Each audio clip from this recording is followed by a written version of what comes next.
Chapter 2 Season 8 is often a season not many people seem to talk about. It was the final season of Chapter 2, so you think the opposite would be true. However, that couldn't be farther from the case. Today, we're going to be reviewing everything that happened during the season to see if it's an underrated gem, or if this season isn't talked about for a reason. If you happen to enjoy this video, consider leaving a like and subscribing. It would be greatly appreciated. Let's get straight into the video. This battle pass opens up with the Charlotte skin.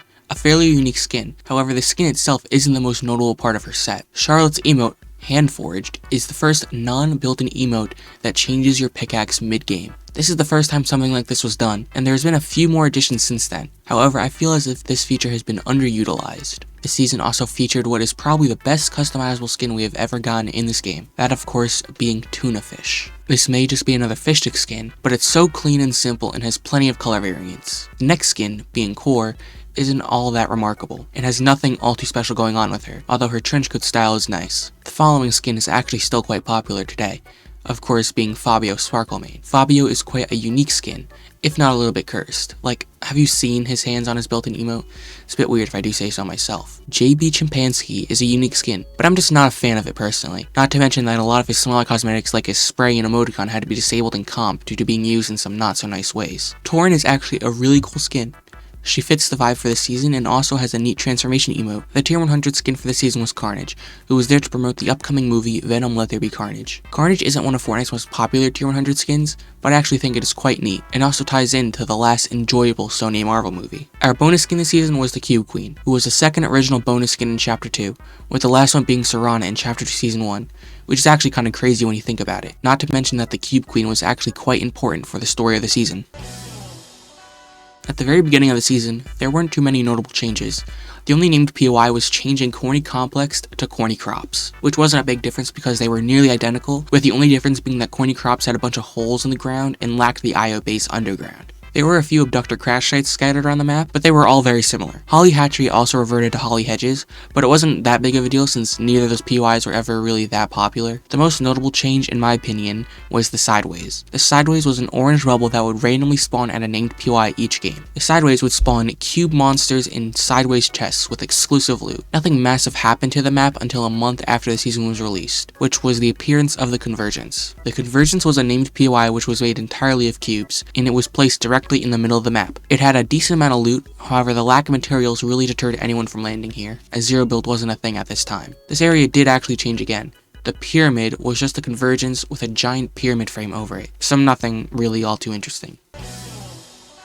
The season launched with the introduction of the Sideways Rifle and the Sideways Minigun. These weapons were unique in that as you continued shooting them, they would have a stat increase, with the rifle increasing damage and the minigun increasing fire rate. These two weapons were also unique because you could upgrade them all the way to Mythic using cube monster parts, which you would receive from cube monsters in the Sideways, which was also the only place you could find the new Sideways weapons. We also saw the return of the Shadow Stones with a brand new Shadow Flopper, which would do the same thing but also healed the player for a little bit. They could be found in any fishing holes around the map. We also saw one brand new Mythic, being Sloan's Mythic Burst Assault Rifle. This weapon wasn't too enticing because we had already seen a Mythic Burst Assault Rifle during Chapter 2 Season 3, but the Sloan version shot way quicker and had 9 less bullets in the clip, despite only being a 2-round burst weapon. A few days later, we saw Venom and Carnage symbiotes, which were just incredibly buffed versions of the Venom Smash and Grab from Chapter 2 Season 4, with the Venom one granting a jump boost, the Carnage one granting a speed boost, and both symbiotes granting free infinite glider redeploy. After the symbiotes, we saw the introduction of the Armored Wall, which was the last item Fortnite added that used the trap slot, and it has been seen since Chapter 3 Season 1, which is a real shame in my opinion. A week went by and we saw the addition of Chili Chug Splashes, the first exotic consumable item. Chili Chug Splashes acted exactly the same as normal Chug Splashes, with the only difference being that they granted a speed boost to all players hit with a splash. We also saw the addition of the regular Shockwave Launcher, not to be confused with Kit's Mythic Shockwave Launcher. They were basically the same, however the new legendary version just had 2 less shots in the clip, meaning you had to reload it more frequently. Shockwave Launcher was actually voted on at a donation station, beating the Riftigo and being added to the loot pool. The dual Fiend Hunters were added shortly after, and despite the name, they acted nothing like the dual pistols, and were only really viable when fighting cube monsters, which in other words, means that they were entirely useless. Oddly enough, a week after that, we saw the removal of both symbiotes, which I believe was in part due to everyone complaining about how overpowered they are, because why would you remove the items representing your season's main collab? It just doesn't make any sense. Not to mention, the Carnage symbiote was literally in the trailer for the season. We also saw the Combat Assault Rifle beat the Combat SMG in a donation station, which was probably for the best, as Chapter 3 Season 2 and Chapter 4 Season 3 would show us. Other than that, the Combat Assault Rifle wasn't all too game-changing. The following update would see this season's Fortnitemares event kick off,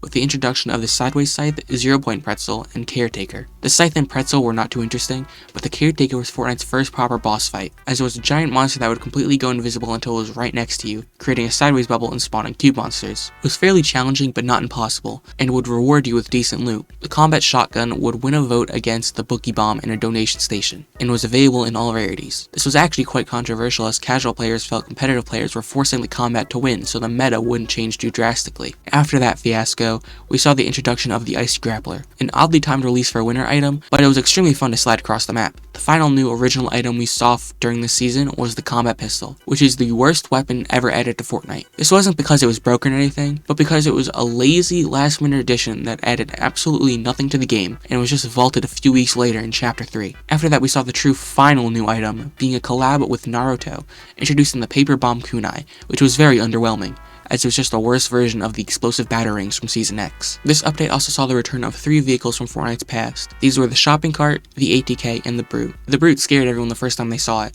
but once we actually saw it in-game, we realized it had been drastically nerfed from its Season X version, so it never really saw much use. People would actually destroy it where it spawned so no one else would use it. We saw one more donation station after this, being the Flint Knock Pistol and the Proximity Grenade Launcher. I'm sure you can guess which weapon won the vote. And that was all the major loophole additions for the season.